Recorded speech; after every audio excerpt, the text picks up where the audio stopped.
Alhamdulillah nahmaduhu wa nasta'inuhu wa nastaghfiruhu wa nu'minu bihi wa natawakkalu alayhi wa na'udhu billahi min shururi anfusina wa min sayyiati a'malina man yahdihillahu fala mudilla lahu wa man yudlil fala hadiya lahu wa nashhadu an la ilaha illa Allah wa nashhadu anna Muhammadan abduhu wa rasuluhu أرسله الله بالحق بشيرا ونذيرا بين يدي الساعة فإن خير الحديث كتاب الله وخير سنن محمد صلى الله عليه وسلم وشر الأمور محدثاتها وكل محدثة بدعة وكل بدعة ضلالة وكل ضلالة في النار. أما بعد، فقال الله سبحانه وتعالى في كتاب الله العظيم: أعوذ بالله من الشيطان الرجيم بسم الله الرحمن الرحيم ادعو إلى سبيل ربك بالحكمة والموعظة الحسنة وجادلهم بالتي هي أحسن. صدق الله العظيم. فقال رسول الله صلى الله عليه وسلم: بلغوا عني ولو آية، أو كما قال عليه الصلاة والسلام. My dear brothers and sisters in Islam, my topic of khutbah today is Dawah, conveying the message of Islam. Importance of conveying the message of Islam, or importance of Dawah. This is a very important responsibility which is always highlighted in Quran through various terminologies. Because of limitations of time, I'm not going to mention all the terminologies mentioned about this responsibility in Quran. I would like to mention only 4 terminologies which highlights this responsibility. Also, these 4 terminologies, different terminologies, are used in order to say the methodology, in order to convey the methodology of conveying the message of Islam. Methodology of Dawah. There are various methods of Dawah, and these methods are highlighted in each terminology. One terminology is Dawah, or conveying or inviting people towards Islam.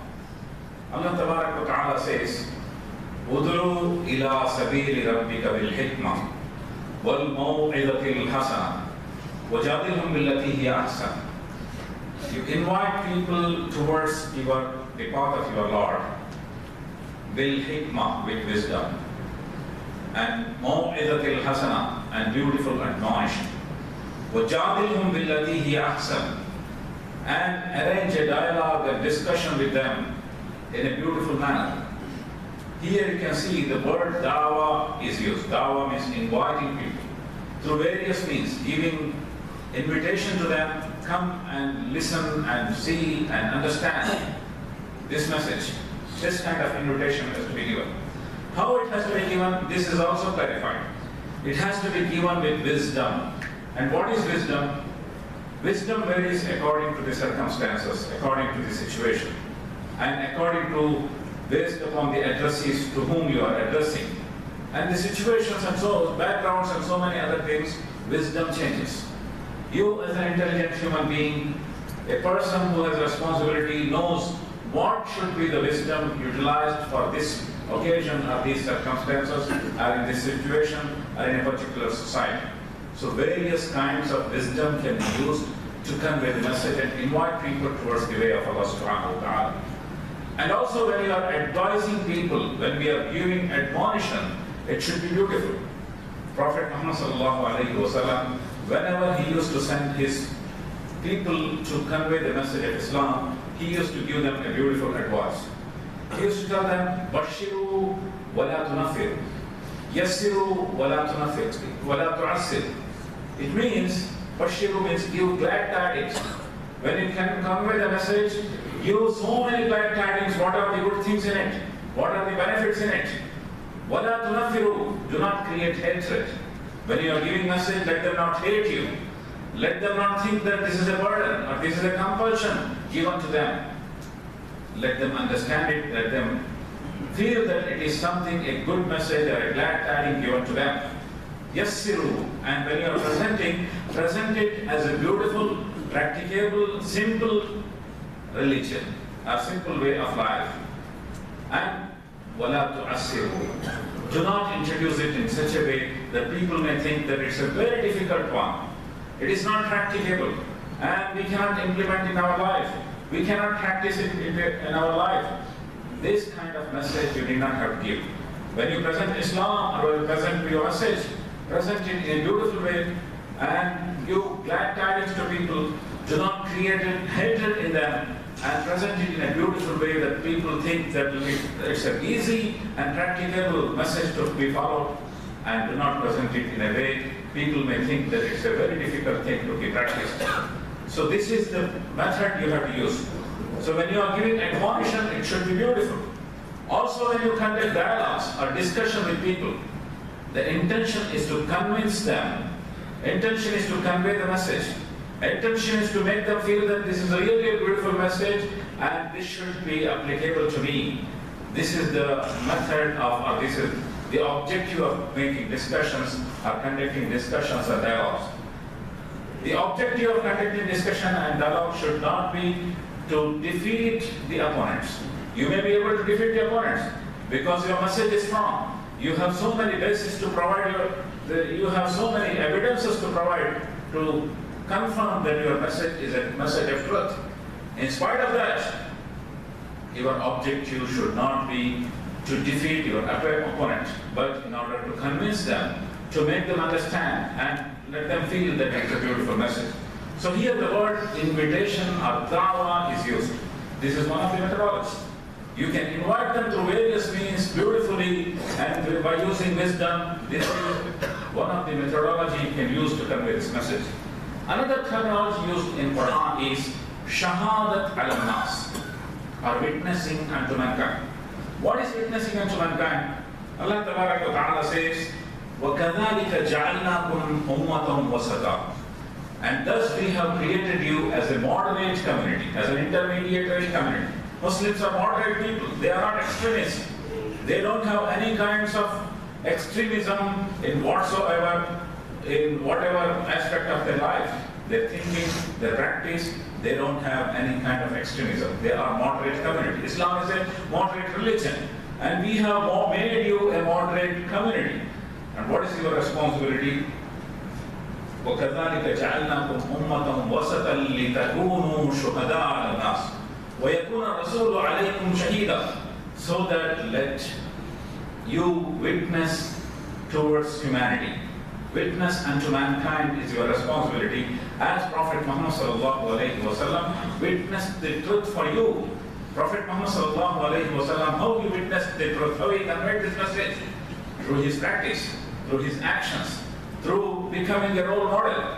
Prophet Muhammad sallallahu alaihi wasallam always, when he was presenting the message, he used to say, فَقَدْ لَبِسْتُ فِيكُمْ عُمْرًا مِنْ قَبْلِي. I have lived amongst you for 40 years before becoming prophet. You know every aspect of your life, my life. People used to call him as-sadiq and amin. He is the most honest person, he is a truthful person. So that's how even before becoming a prophet, Prophet Muhammad sallallahu alaihi wasallam presented a better ideal, a better personality in front of people. So as a Muslim, witnessing unto mankind means it's a great responsibility. You as an individual, you have so many responsibilities. And you have to earn your bread. You have to live with your family. You have to live in a society. And you have so many, you may be in a different professions. You could be an engineer, you could be a doctor, or you could be an accountant, and you could be whatever, a technician, or whatever. So different areas of life are there for you. But in every area, in every aspect of your life, when you are talking, when you are dealing with people, when you are walking in the street, when you are making transactions in shops, in every aspect of your life, you are presenting a role model. You are presenting your brand that I am a Muslim. And when you present this brand, you are conveying the message. And people are influenced by you. And this is what is called witnessing unto mankind. Or shahadat ala nas. This is a great responsibility. When you understand this responsibility, you will be a different person. And community, Muslim community will be a different person. Muslim community will be an ideal Muslim community. But unfortunately, you can see what kind of models we are presenting. See, Muslims are killing Muslims in Egypt. And Muslims are killing Muslims in Syria and so many other places. Quran says that if a person kills a Muslim, other Muslim intentionally, مُتَعَمِّدًا فَجَزَاؤُهُ جَهَنَّمْ خَالِدًا فِيهَا, he will permanently be in hellfire. A Muslim intentionally killed another Muslim. So this is and if you kill another Muslim intentionally, you will be in hellfire forever. This is the statement of Quran. In spite of that, you can see what kind of situations, what kind of society we have in different Muslim countries. So what kind of model you are presenting, what kind of ideal you are presenting. When you are a real Muslim, you have to present a better model, individually and as a society, then only you can influence others. It is very, very important. Even you can see in 13th century, highest number of Muslims today are in Far East countries. Those people embraced Islam in the 13th century. And who went there? It's not preachers. It's not rulers. Went to Indonesia or Malaysia and these regions, Far East countries. People went for business, for trade. Some Muslims from Indian coast and from Arab countries, they went for business. And when they were doing business, they knew that they are Muslims. Because about business, Prophet Muhammad said, "At-tajiru saduqul amin ma'an nabiyyin wa siddiqin wa shuhada." A businessman who is doing business with truthfulness and with honesty, then he will be amongst the prophets, and among the truthful people, and among the martyrs in the day of judgment. Who? Business people, those who are striving to make money and make profit, they will be among the martyrs and among the truthful people and among the prophets in the day of judgment, because they practice truthfulness. And you can see that those business people were that kind of business people, and that's why when they were doing business, they were presenting their brand. And because of that, people came to the fold of Islam, and today largest number of Muslims are living in that part of the world. This shows that how important it is to present your brand, your identity that I am a Muslim. Whatever you are doing, when you are traveling, your co-passengers should understand that this is a Muslim, a nice gentleman. When you are dealing with somebody in a market, people should understand that he is a Muslim and he is a nice man and he is practicing his principles. So this is what is called shahadat al-nas, witnessing unto mankind. This is a great responsibility. When Muslims understand this responsibility, there will be definitely big change happens individually in his life, and as a society also. When Muslims understand this, there will be big change in Muslim society. This is another terminology, shahadat al-nas. And the third terminology is tabligh or iblagh.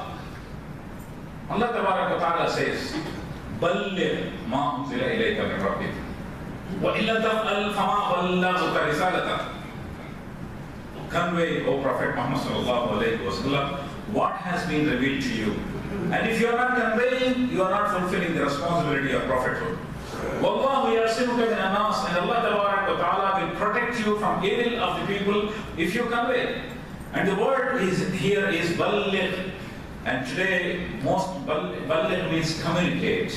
And today is the time when we are living, it is a time of communication revolution.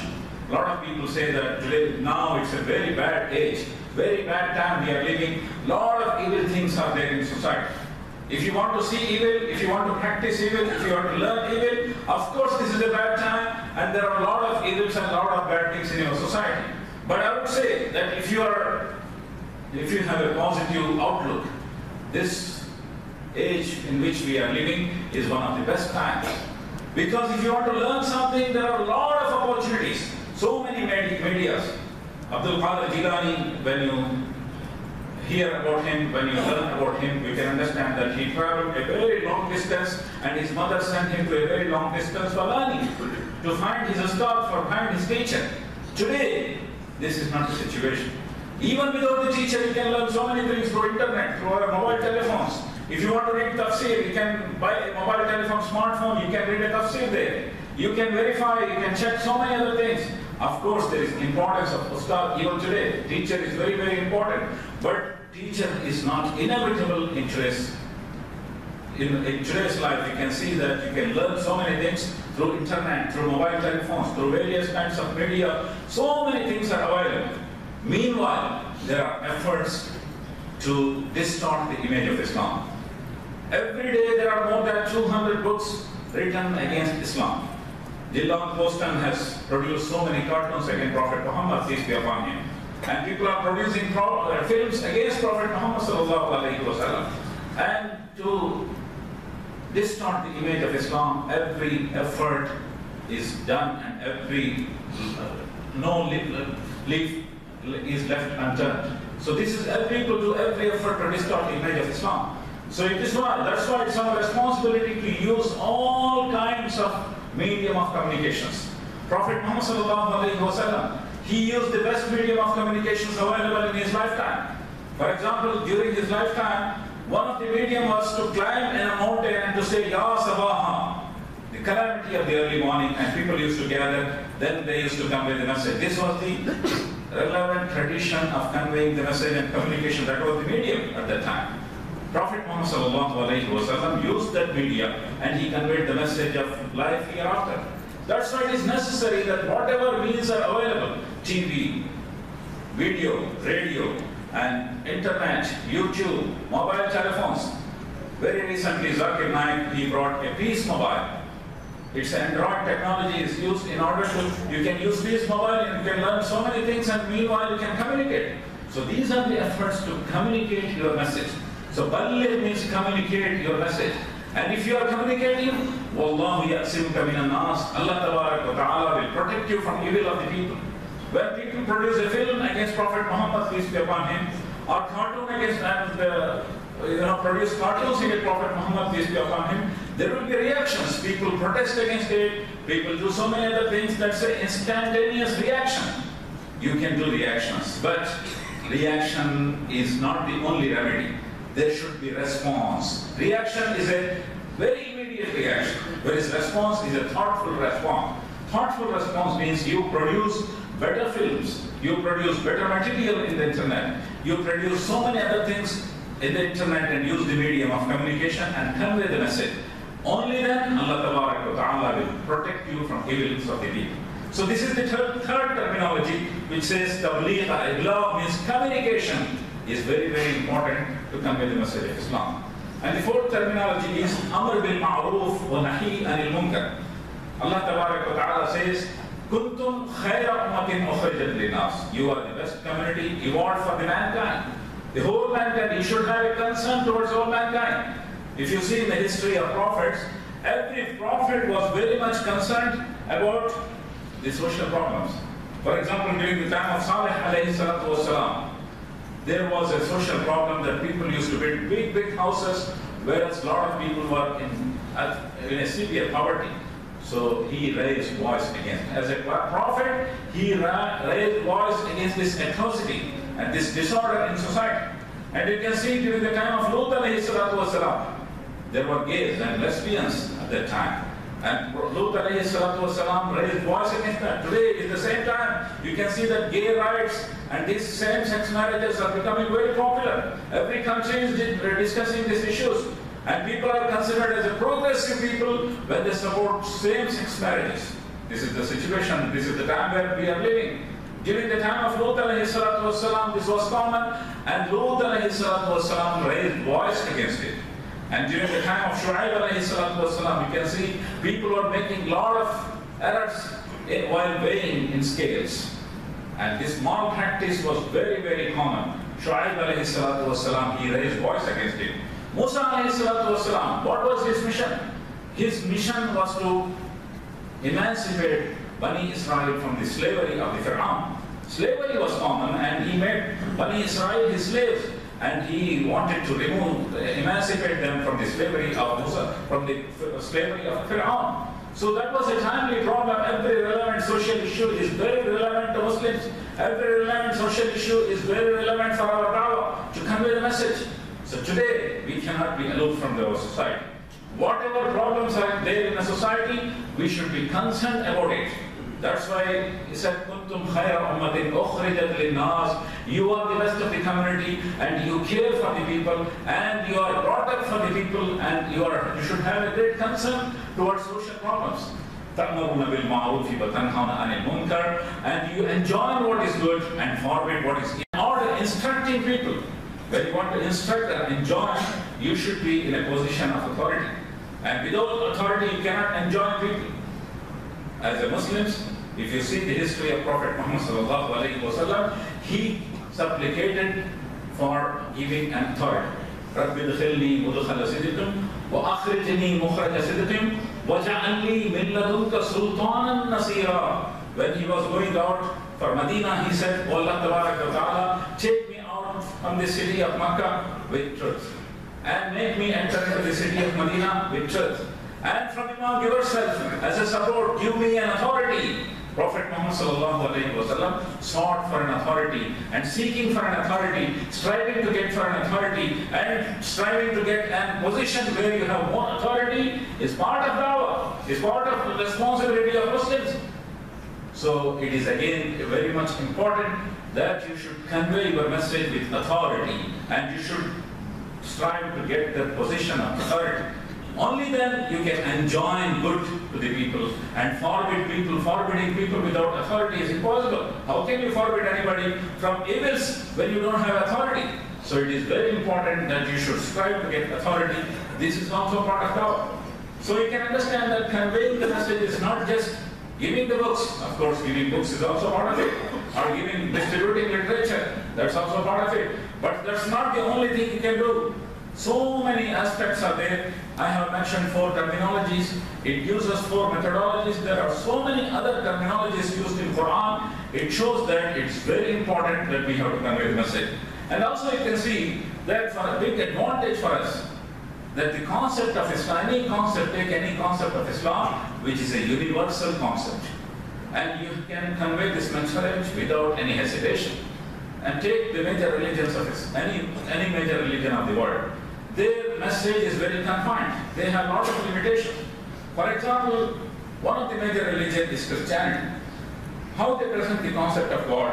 They make a portrait of Jesus Christ. And if you see portrait of Jesus Christ in every country, it is different. Normally it looks like a Western person with blonde hairs and blue eyes, and if you see the portrait of Jesus Christ, it looks like a Western person, whereas he is born in Jerusalem, which is an Arab country. That's why you can see in African Jesus Christ, if you see the portrait of Jesus Christ, it looks like more like an African person, because it's not acceptable for an African person. He cannot accept a blonde-haired person, a Westerner, or a white-skinned person as God. So this is you can see the message itself is very confined, and they have so many limitations, and they have so many limitations by which they cannot convey this message as a universal message. Whereas in Islam, if you see the concept of God, the first verse of the first chapter, what it says? Alhamdulillahi Rabbil Alameen. Praise be to Allah subhanahu wa ta'ala, praise be to God, who is the Lord of the universe. And the last verse, the first verses of the last verse, An-Nas, what it says?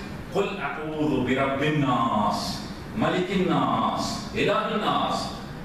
Say, O Allah, O Prophet Muhammad sallallahu alayhi wa sallam, I seek refuge from Allah subhanahu wa ta'ala, who is Rabbin Nas, God of the people, Lord of the people, and He is King of the people, and He is deity of the people. You can see the universal concept. You can present this message to anyone. Then why you are hesitating? Your message is so beautiful, and your message is so universal, you can present it, and there are no limitations in it. And even if you see the concept, Quran for example, if you see so many other books, you cannot present it as a universal concept, a universal book. Whereas in Quran itself is a miracle. You will, for example, Quran can be memorized, it can be committed to memory. No other books, it's a very huge book. It's, with a lot of pages, and you will not find any books which is considered as a divine book, or any book written by people. You will not find a book which can be memorized. But Quran can be memorized, and it's a miracle of Quran. And there are thousands and thousands of people in every society who have memorized Quran. This is a miracle of Quran. Again, Quran says, if this Quran is from other than Allah subhanahu wa ta'ala, لَوَجَدُوا فِيهِ اخْتِلَافًا كَثِيرًا. You would have found so many discrepancies in it. And Quran says that there is no discrepancy in it. And you will not find any discrepancy, whereas so many other books, which is considered as a divine book. There are so وَلَوْ كُنْتَ مِنْ عِنْدِ غَيْرِ اللَّهِ لَوَجَدُوا فِيهِ اخْتِلَافًا كَثِيرًا. There is no discrepancies in Quran. Had it been not from Allah subhanahu wa ta'ala, then you definitely would have found so many discrepancies in Quran. Whereas you can see so many other books which claim to be a divine book, you will find so many discrepancies. Again, Quran, how it introduces? It introduces itself, Ya ayyuhan nas, O people, قَدْ جَاءَتْكُمْ مَوْعِظَةٌ مِّن رَبِّكُمْ وَشِفَاءٌ لِمَا فِي الصُّدُورِ. There comes to you an admonition from your Lord, and it is a healing for the diseases which is there in your heart. So you can see that Quran presents itself in such a way that it is for the whole people. Again, the concept of prophet, for example, about Jesus Christ, what Bible says, he had been sent to the last sheep of Israel. He has been sent only to Bani Israel, because Allah Ta'ala sends some of the prophets to a particular community and some of the people to the larger population. Ibrahim alayhi salatu wasalam was sent to a very larger population. Isa alayhi salatu wasalam was sent only to Bani Israel. Whereas what Prophet Muhammad sallallahu alayhi wasallam, Allah Ta'ala says, وَمَا أَرْسَلْنَاكَ إِلَّا كَافَّةً لِلنَّاسِ بَشِيرًا وَنَذِيرًا. We have sent Prophet Muhammad sallallahu alayhi wasallam to entire human beings, and his responsibility is to give glad tidings to you and to warn you from the consequences if you are not believing in Allah subhanahu wa ta'ala.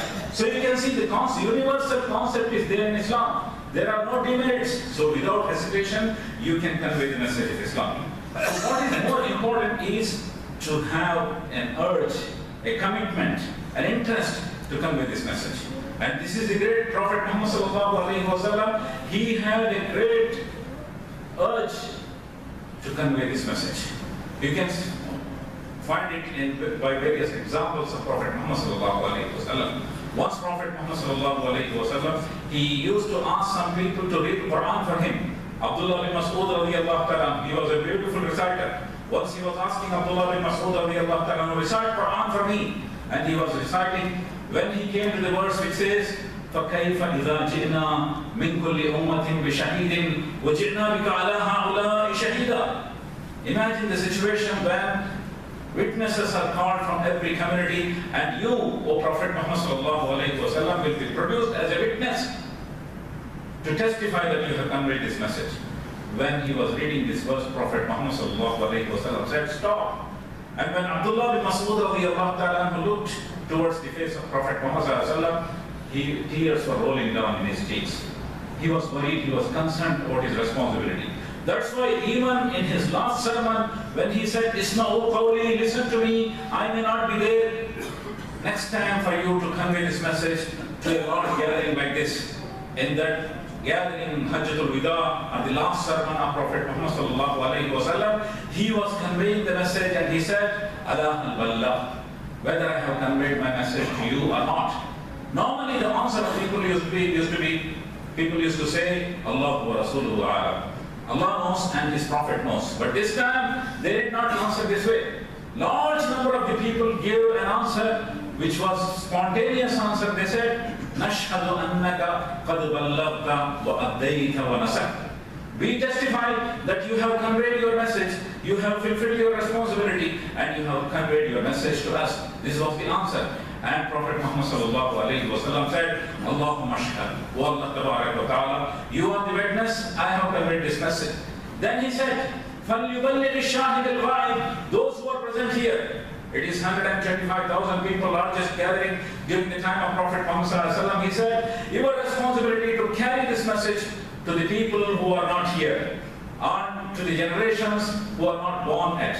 And you can see the graves of the Sahabis of Prophet Muhammad sallallahu alaihi wasallam in every part of the world, in India, in Africa, in Europe, in Russia, everywhere prophets, Sahabas, companions went and conveyed the message. So you can see this urge was there, this compassion was there, this interest was there. Then only if you understand that this is my responsibility and I have to live like an ambassador of Islam. You have to become an ambassador of Islam. You are communicating this message in whatever is your profession, wherever you are, and whatever you are doing, you are representing Islam and you are presenting Islam. This is a big responsibility. When you understand this, definitely there will be a big change, and there will be a reformation in your personality as well. A lot of people say that we have to reform Muslims, why we should convey a message to non-Muslims. How long we are going to convey a message to the Muslims?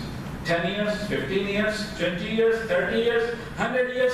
It is an ever-ending job. Reformation is always there. And the best method to reform yourself, Muslim community, is to inculcate this responsibility of dawah within yourself. May Allah Ta'ala give us tawfiq to understand this great responsibility and to fulfill our responsibilities with great commitment. Barakallahu lana wa lakum wa nafa'ani wa iyyakum bi ayatihi wa dhikril hakim. Innahu ta'ala jawwadun karimun malikun barrun rahufur rahim wa rabbun hakim.